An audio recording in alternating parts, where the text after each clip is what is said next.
Taming the Unpredictables, a guide to irregular adjectives and adverbs. Hello, language explorers. Today, we're about to delve into the exciting world of irregular adjectives and adverbs. These are the words that don't follow the usual rules, but they're crucial in helping you express yourself more accurately in English. So, let's jump right in. Irregular adjectives and adverbs are those that do not follow the regular patterns when they change their form. For instance, most adjectives become adverbs by adding "ly" at the end, like quick turns into quickly. But the irregular ones? They love to be different. For example, the adjective good changes to well when it becomes an adverb, not goodly. See? That's what makes them irregular. Understanding and using these irregular adjectives and adverbs will greatly improve your English communication skills. Now, let's see some examples of irregular adjectives. Some of these include good, far, little, many, and much.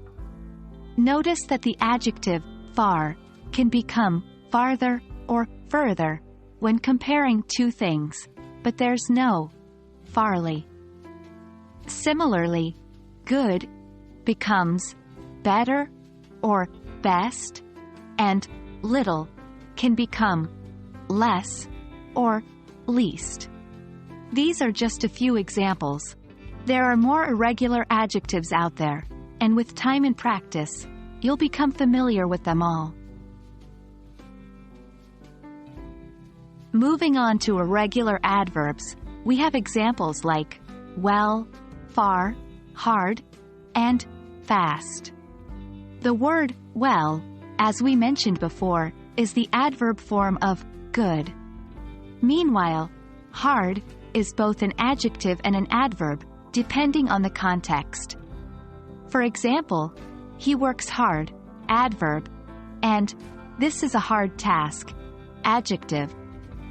Some adverbs, like fast, also share the same form as their adjective counterparts. He runs fast, adverb, and he is a fast runner, adjective.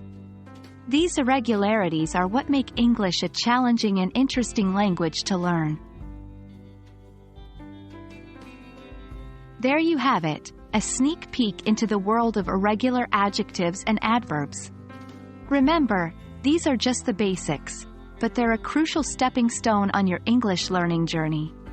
With a bit of practice, these unpredictable words will soon feel as familiar as any other. We hope you found this video helpful. Keep practicing, keep exploring, and most importantly, keep enjoying the process. Until our next lesson, happy learning!